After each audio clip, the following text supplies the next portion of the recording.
Maintenant, tolali tolamuki bakambu échanger. Tomoni ke na kati ya gouvernement d'union nationale oyo, batu ebele ba ozanga gâteau.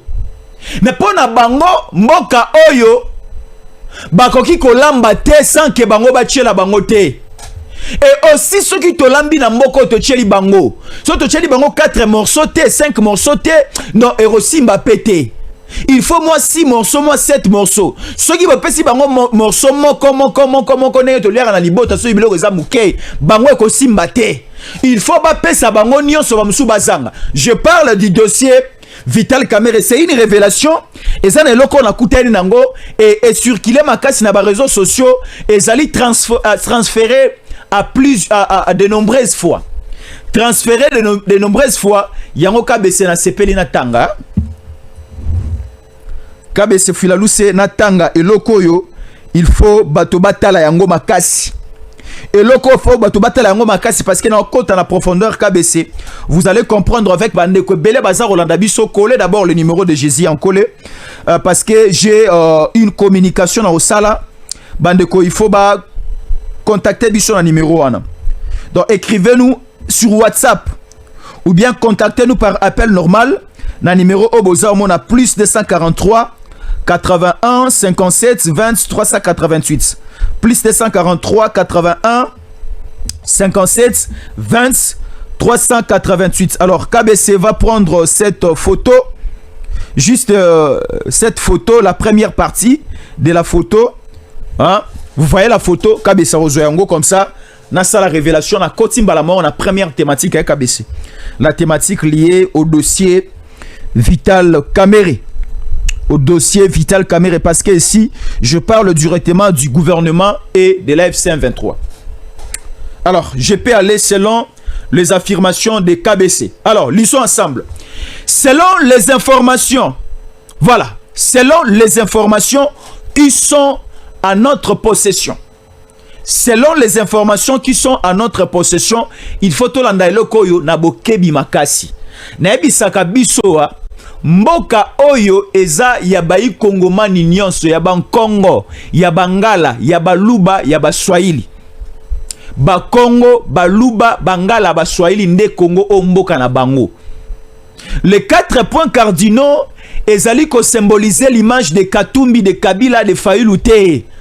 Les 4 points cardinaux symbolisent l'image ya bisono sobayi kongomani. Lorsque bazolinga basala gouvernement, il faut ba tenir compte na ngai, ba tenir pe compte na yo. Ba tenir compte ya ba Kamerhe na ba Fayulu na ba Kabila na ba Katumbi te. Il faut quitter cette zone. Il faut quitter ces raisonnements. Surtout tikalika wana to remona une même famille et robanda kozonga et ça va poser de très sérieux problèmes. Na bamboka mususu le pouvoir est rotatif. La gouvernance est rotative. Naba moke belé. Mais arabo ezaka naba même figure o ezwa Congo na biso en otage. Au mona depuis la mer menda koma kobaluka ezalaka ye. Lelo o azali sous PCA. Na entreprise publique moko ye kaka sous député national. Mais ba mikande zokota azonga na gouvernement. Nzamba lola to kuma to suka wapi na mboko. Alors KBC Ntumina. Selon certaines informations transférées de plusieurs fois au niveau des réseaux sociaux, les coulisses de certains ministres et cadres de l'INC fidèles à Vital Kamerhe pourraient rejoindre la rébellion de Corneille Nangaa s'ils sont exclus du nouveau gouvernement de l'Union nationale en République démocratique du Congo. Aucune affirmation officielle pour le moment. En effet, lisons ensemble. Les spéculations vont bon train en République démocratique du Congo alors que le président Félix Tshisekedi envisage un remaniement gouvernemental. Certains ministres et cadres de l'INC apparemment aussi mécontents d'une éventuelle exclusion pourraient rallier l'AFC de Corneille Nangaa. les tensions politiques s'intensifient dans les contextes de conflits à l'est de la République démocratique du Congo. En effet, les spéculations vont bon train en République démocratique du Congo alors que le président de la République, Félix Tshisekedi, envisage un remaniement gouvernemental. Certains ministres et cadres de INC de Vital Kamerhe, apparemment mécontents d'une éventuelle exclusion, pourraient rallier l'AFC de Corneille Nangaa à l'est de la République démocratique du Congo. Les tensions politiques s'intensifient dans le contexte de conflits à l'est du pays. Alors, bandeko na ngai naoti koloba eloko est bloqué ya liboso parce que le dossier y a sorti à gouvernement ezali de la fin prêt. Eloko ya liboso est bloqué, c'est Fayulu. Parce que nous ne voulons pas aller dans un gouvernement avec des mécontentements. Ezala malamouté. Ezala malamouté. Dans une famille, ceux qui à l'époque il y a mariage coutumier, banoko batata mosi ba sepelité ezalaka bien te ko forcer libala na to sala kaka mwana okene na libala zobota te mwana okene na libala zobota bana litoyi moko loboko moko liso moko. Alors lorsque nous voulons kimia ezala na mboka na biso, il faut mettre le point sur les i et respecter certaines procédures. Alors baebisi biso boye, nous avons besoin d'un gouvernement d'union nationale et ce gouvernement d'union nationale, il faut rassembler les Congolais à couche nyonso. Ba mécontent bazalate, mais biso tous à la content de la sortie de ce gouvernement. Mais il faut biso bayi Congomani toyeba. Gouvernement ya tour oyo kozala moke. Ba membre ya gouvernement ya tour oyo ba kozala ebelete. Mais biso na Congo toza combien? Biso na Congo toleki ba 50 millions de Congolais. 50 millions de Congolais au-delà même il y a 50 millions. Au-delà, il y a 50 millions. Ceux qui paient 100 millions, n'a habité sur les sites au coma. Bato basala statistique va confirmer biso. Et sans compter aussi les Congolais au bassin du territoire national, il faut tenir aussi compte il y a diaspora congolaise. Bango pe bassin à part il y a responsabilité, il y a rejoué Katsambo Canabiso. Si nous voulons fonder un gouvernement, total la paix bato au bassin à diaspora. Ba o bazan Angola, Afrique du Sud, Belgique, Allemagne, France, Angleterre, États-Unis, Canada, toute la diaspora congolaise, to sangisi bango, to bimisa quelques têtes, bango pe ba kota na gouvernement. Et lorsque to aussi il s'appelle la diaspora, to zota batumi balé misato. Totali siko na Congo a to reçoit combien de personnes, to monter un gouvernement réduit. Et gouvernement na et ça la mosala to robert ngo gouvernement d'union nationale. Alors, na kati ya gouvernement na sengeli toyeba ke moto nyonso akokota te. Soki okoti gloire à Dieu. Soki pe okoti te vanda libanda et soutenir bato baza na kati. Eza na bato ebele si bakota na ba gouvernement o eleka leka, mais balingi bazalaka kaka. Bazalaka kaka. Soki bakoti te cette fois-ci, bako rejoindre nanga, basala bitumba, tozonga sima, to solola, bakota lisu na gouvernement. Vous voyez le virus de Kabila. Kabila tiki bato ebele awa. Kabila azana bato na Kisasa. Kabila azana bato na gouvernement otozanango. Kabila azana bato na union sacrée. Batu o bazana communication na ye. Batu o baza otosa ye. Alors, tokota sikoyo na analyse ya makambo na otiko tangawa. Kabe se filaluse ontumina image wa Kamerhe wa gouvernement. Selon nenga bazaro yebisa biso awa. En effet, les spéculations vont bon train. La République démocratique font bon train en République démocratique du Congo. Alors que le président Tshisekedi envisage un remaniement gouvernemental. Remaniement gouvernemental eza rosala ba yebisa biso na katsa gouvernement otozanango. INC parti politique ya mokondi Assemblée nationale aza na ba ministre. Aza pena ba vice ministre.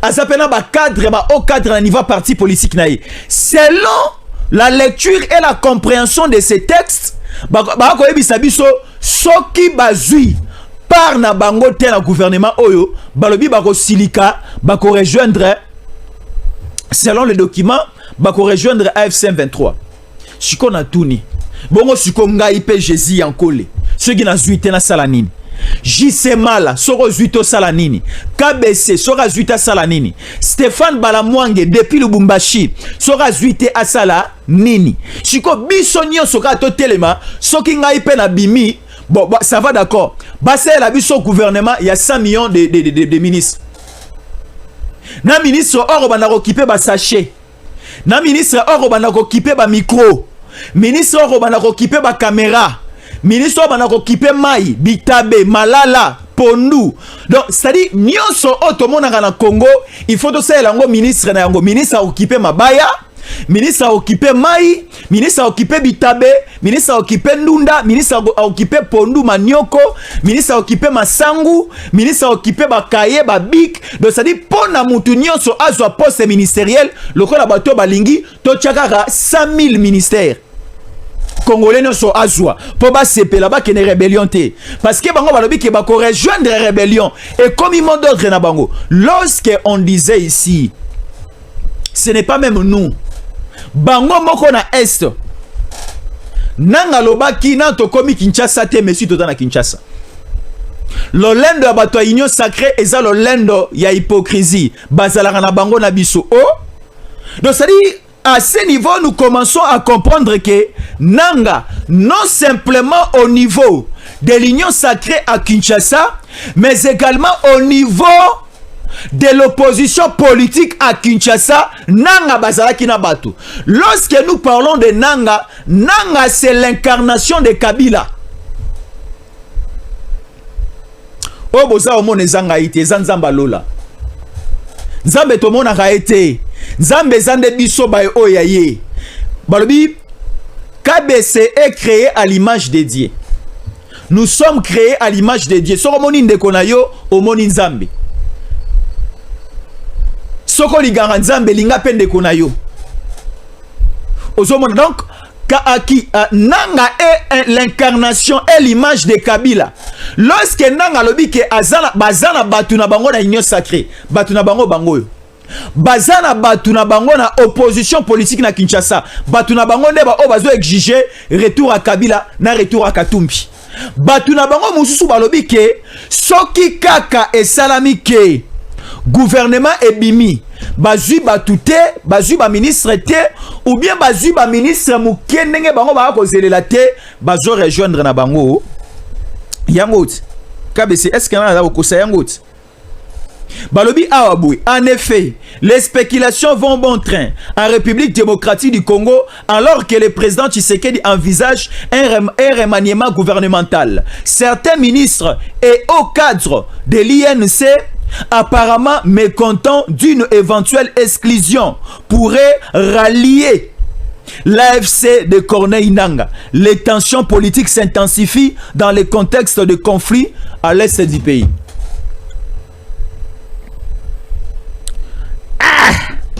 Mbokoyo na ebité. Mais c'était ça l'information. Nalobi Mboso azala président de l'Assemblée nationale, azala kata na ministre mongote. Bon na ebité INC koti kalaka na président de l'Assemblée nationale était botikeli banani congolais mususu pe bazwa na ba poste à gouvernement.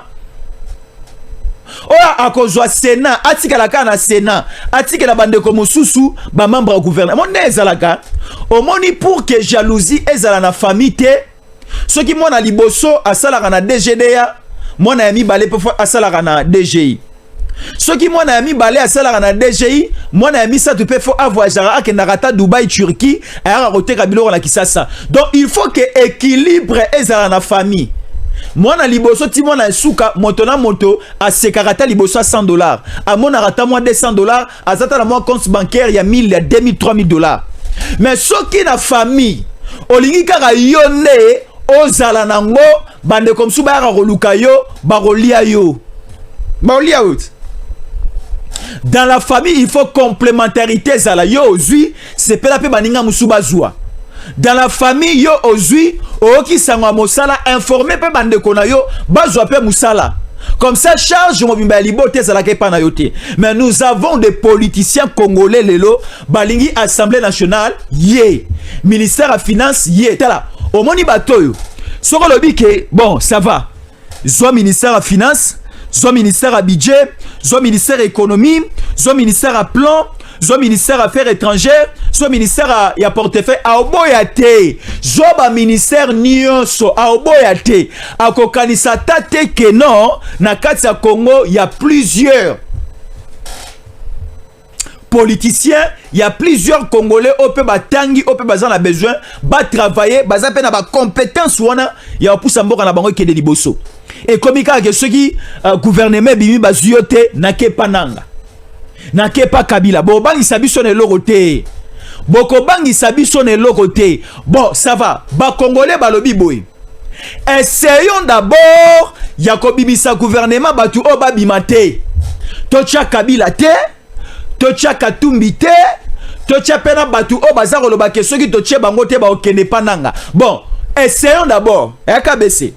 Namboka ba mekarate, mais KBC permettez-nous, permets-moi aussi, tu es mon réalisateur, na lo baketo essayer. To essayer na nukocha Kabila te, Katumbi te, Senko to benga ete, et aussi batu o baza lo bake baza mécontent ceux qui ba bimite, ba koralier nanga, ba tia bango pété, total asiko qui est congolais, qui n'est pas congolais, qui est avec nous et qui n'est pas avec nous. Na se akwiti ya masanga makambo mosusu momeli masanga lobaka ndeza makambo akana kana sa motema na ye omaneza na mutu musu eza soki alangwa meli masanga komi ko sanza maloba komi ko sanza ba vérité bono bakate non azana kwiti non oyo kaka azoloba na sa kwiti yango na kanaka mwana mwasi ofona boma ye mwana mwasi ofona sale mabe te aza mobali pe mabe c'est que azalaka déjà na projet a kosala mabe na se akwiti siko nzamba sungi abimisa mabe o abanda ekoloba déjà écarté ye tche mupanzi mibali baza ebele luka mobali mususu kabisa n'est-ce pas ça? Alors on nous informe maintenant, nous sommes déjà à plus ou moins 95%.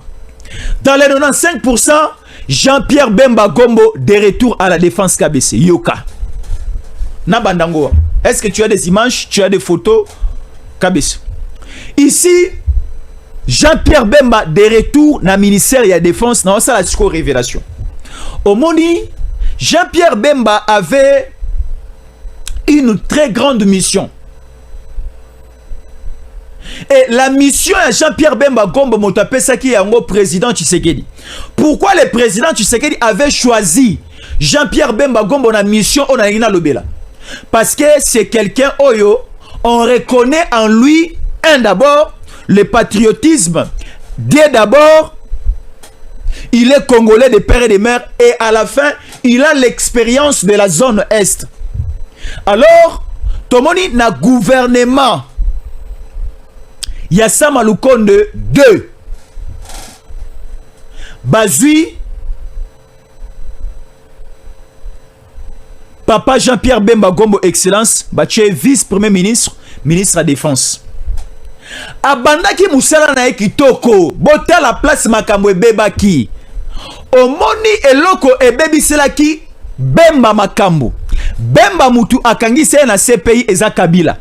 Bemba mutu a accéléré arrestation ya Bemba na CPI eza Kabila. Parce que Kabila na Bemba ezalaka puku na niaou. Makambu ebele pe a Kabila toye koyeba yango à la place publique grâce à l'excellence Jean-Pierre Bemba Gombo. Est-ce que biso toyeba ki makambo ya usurpation d'identité à Kabila? Comme on a Hippolyte Kanambe Kazembere et tozui ba information ebele pa ya excellence Jean-Pierre Bemba Gombo. Alors, déjà l'arrivée à Jean-Pierre Bemba Gombo à la tête, il y a défense na mboka na biso et ningisaki makila à Kabila. Kabila lobi ke ponanga esili. Il y a eu des perquisitions organisées na Kingakati. À l'époque, Jean-Pierre Bemba Gombo, ministre, il y a défense na mboko. Toute la sécurité à Kabila ba longola yango, ba lokota ba sukola yango grâce à Jean-Pierre Bemba Gombo. Tolo banini, l'ennemi a eu la difficulté ya kokota dans certaines zones grâce à Jean-Pierre Bemba Gombo. Goma est tombé, Jean-Pierre Bemba Gombo si Milongolaki. Bukavu est tombé, Sake est tombé, Minova est tombé, certaines grandes agglomérations citées, localités est tombée après le départ de Jean-Pierre Bemba. Maintenant, le Binini. Songi moko eleka ki ka baissé. Filalou se recomprendre te. Au comprendre songi wanatin. Donc c'est-à-dire bachaki songi entre Jean-Pierre Bemba Gombo na Mokonzi Mboka. Koebisa à tout moment Mokonzi Mboka sala attention à Jean-Pierre Bemba. Ça na ko sala attention na ndeko nanga ya famille ya libota moko. Pourquoi? Moi j'ai confiance à KBC. Nous mangeons ensemble, nous dormons ensemble, nous voyageons même ensemble. Il connaît ma maison, moi aussi je connais sa maison. J'ai totalement confiance à lui. N'a pas certaines responsabilités parce que j'ai confiance à lui, KBC. Mais si comme Mokonzi Mboka a payé confiance et pas Jean-Pierre Bemba, a payé ma responsabilité par rapport à l'image, il y a ma compétence, ou soit ça la lecture et pas Jean-Pierre Bemba. Ba généraux moko baye. Mokonzi Mboka Filalou c'est attention na Jean-Pierre Bemba. Akobomayo. Arosala au coup d'état. Tala. Oh, ce sont des généraux ya Kabila. Balingi bakabola Jean-Pierre Bemba na Mokonzi Mboka baye na songi. Oh, Jean-Pierre Bemba Gombo a sombi ba avion na mbongo minduki sengela ke soma minduki a détourné mbongo minduki a sombi 3 jets privés na ye Lukuta. Jean-Pierre Bemba Gombo a un posa qui Ituri est tombé parce que ce que aussi Luboyakan Chama moto a proposé Ouana comme gouverneur militaire. C'est Jean-Pierre Bemba Gombo. Kabesoyoki. Alors, prenons maintenant les deux provinces sous état de siège. Tomoni Ituri, Tomoni na Nord Kivu. Na Ituri, depuis état de siège et banda. Na Ituri, gouverneur Azara Moko. Na Ituri, ba localité Kouéate, ba territoire de Kouéate, Iru Mwezali. Ba territoire Nyon se bien en place. Mais toye na nord Kivu. Peter Chirimwami, gouverneur militaire traître, paix à son âme et Sakoufa. Tozu aussi avant Peter Chirimwami il y avait le premier gouverneur militaire na nord Kivu. Comment on a encore son nom m'échappe, KBC, rappelez-moi. Constant Ndima. Constant Ndima était le premier général gouverneur militaire dans Nord Kivu. Bayaki Kolongolaye, après un dossier un peu flou, Balongoli a battu Peter Chirimwami. Peter Chirimwami a koufi, Betie Massasi quelque part dans Nord Kivu, Wanande Bayocha. Evariste Somo Kakule. Na ba troisième zone de défense, tomoni ba généraux belé ba circuler ba tamboli wana. Ba Chiko Chitamwe, tomoni ba Pacifique Masunzu et les autres ba Fall, ba général Fall. Mais à l'époque de Bemba ezalaki soka telemi lobby le gouverneur militaire Batosi. Mais songi awa na Kisasa. Songi pas ba généraux na Kisasa balobi ke Mokonzi Mboka longola ka Bemba. Mokonzi Mboka longola Bemba sinon vous allez regretter. Bomoni siko Bemba longwe, bomoni makambo et Mokonzi Mboka abeti likofi na mesa et l'enfant du pays Jean-Pierre Bemba Gombo est d'accord. Tout Jean-Pierre Bemba Gombo Tatouani. Filalou c'est Maluma biwaba waba généré ou Filalou Sebosana yango.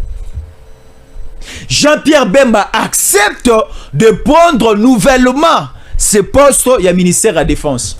Bon, Moussale Salam. Pourquoi? Parce que il y aura mutualisation des forces na okot appelle les sikana entre les troupes américaines au baza déjà awa na ba FARDC. Et Jean-Pierre Bemba, cette fois-ci, a la liberté à gérer la défense politique du pays. Il va orienter les choses. Cette fois-ci ou jamais. Alors, celui qui va se rebeller au niveau de l'union sacrée, l'attaquant de pointe, Jean-Pierre Bemba ko attaquer to ba secret nyonso. Jean-Pierre Bemba a attaqué Katumbi awa, to ba secret. Jean-Pierre Bemba a outi ko attaquer Senko awa.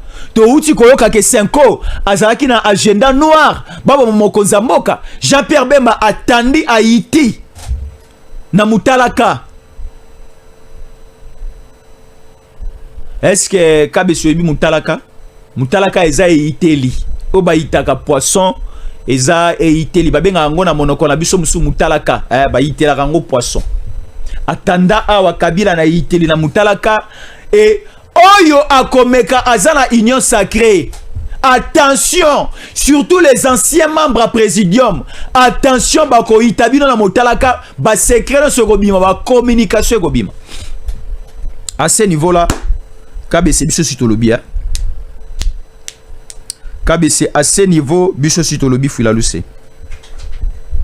Biso sitolobi. Alors, prenons maintenant un autre dossier KBC. Nous évoluons. Les dossiers tournent. Et Nazaro sepela parce que bayi Kongomani bazaro landa biso belé s'abonner. S'abonner na tango koki 243. Le temple de la méritocratie et du patriotisme. Dossier Oyo Sikoyo. Na rozomwa ngonga KBC filaluse. Na rozomwa ngonga na dossier Oyo. Parce que dossier Oyo kosala makambo so belé. Na kolobela ba Congolais makambo belé na dossier Oyo. Na dossier Oyo na kolobela ba Congolais moi makambo belé. Ba prenons d'abord rapidement KBC na tanga information on a ça l'analyse à moke par rapport à makambo za o le kasiko na est et comme ça na ça l'analyse na ya sikoyo na ba image oyo ezawana ndenge bazo contrôler mituka moko ana kisasa na Gombe mituka nyo za sous contrôle na gare centrale na moni bakangi pe bato belé wana na kolobela pe na kolakisa yango na kolakisa pe première audition certaines questions baponi batuni batu oyo ba mindele mi balo bakanga ki na wape sape précision na yango mais avant cela KBC filaluse na tanga na makambo. Les images enregistrées des bombardements d'un avion ravitaillant le troupe rwandaise RDF avec les équipages à Walikale par le drone CH4 des FARDC. Nous sommes ici le 1er août 2025. Entre le 21 mars et le 2 avril, au moins 2 avions desservant les troupes Rwanda Défense Force RDF ont effectué plusieurs rotations atterrissant à Walikale pour ravitailler les forces rwandaises.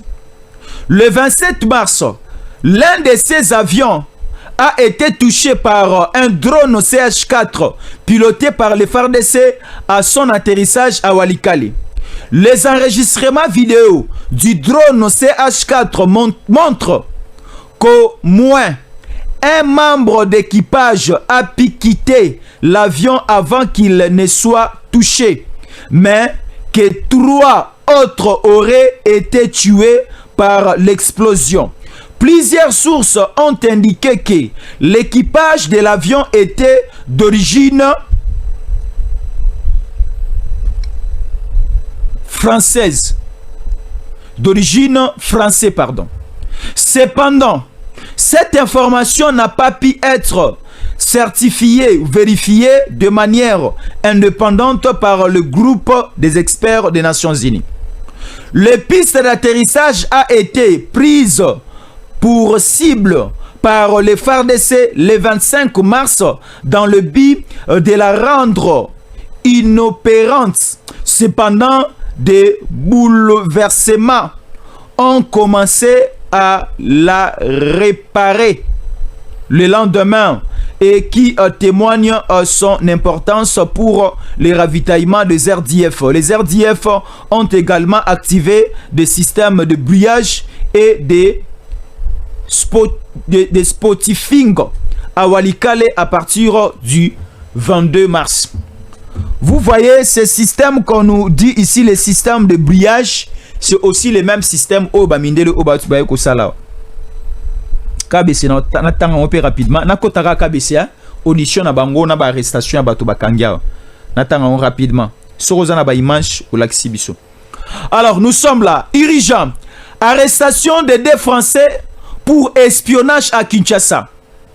Dans la soirée du mardi, aux alentours de 21h, une importante opération de sécurité a été menée au niveau de Bichingobila à Kinshasa dans la commune de la Gombe.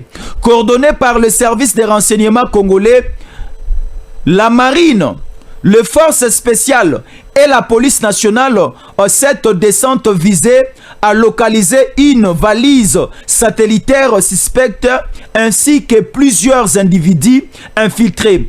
La zone a été totalement touchée. Aucune entrée ni sortie n'a été autorisée entre mardi soir, mercredi matin et le jeudi aussi matin et les alentours des après-midi du mercredi du vendredi 1er août.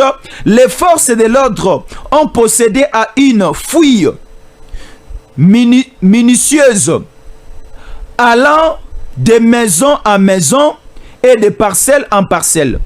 De nombreuses arrestations ont eu lieu au cours de cette opération, parmi lesquelles des ressortissants français interpellés en possession des matériels sensibles, et les enquêtes se poursuivent pour déterminer l'entendu de leur implication dans ce qui est désormais considéré comme une affaire d'espionnage. Alors, voilà. Hier matin, c'était le 1er août. J'ai vu des bus de la police qu'on appelle à Kinshasa Kabasele remplis de jeunes. Et le soir, en rentrant, je monte dans un taxi avec une femme qui fait le Malewa. Au niveau de Lubongo, elle va nous dire que il y a eu une baleinière qui serait venue et qui a quitté Brazzaville, qui serait venue et qui serait remplie d'armes, munitions et hommes. L'objectif serait d'attaquer la prison de Ndolo, les renseignements militaires étant sur le coup. Alors, KBC, on a Ozoyango, la deuxième partie. Maintenant, le Belana, nous, arrestation au sala vers Omoni.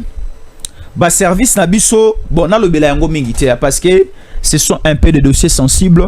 Bah service nabiso ici et juba matériel moko makasi. Soroza osala mabe talio. Soroza des mèches avec les ennemis et talio parce que bah service nabiso est au point. Bah entreprise sur communication soki ba yi politicien ba solo na kabila nanga et talibino. Era ngo yo KBC ba era kolobake le régime Tshisekedi elingi ko kanga bato. Le régime Tshisekedi elingi ko soa bato ko tcha. Oui, le régime va arrêter. Ce n'est pas le régime qui arrête. Ce sont les services qui arrêtent et on n'arrête pas par sentiment d'arrêter. On arrête pour que tout soit éclairage par rapport à certains dossiers. Ah sikoyo, balingi ba espionner biso. Ba yana ba appareil à espionnage. Hein kabis. Alors ba mettre la main sur ces Français. Et le nom de Macron est cité. Bakati si vers Bichingobila baoti Brazzaville. Baena Kinshasa. Babanaïda ko recruter bilenge mibali. Maman moko asala kana malewa vers le gare central parce que Bichi avec le gare central na biso na Gombe ce n'est pas loin.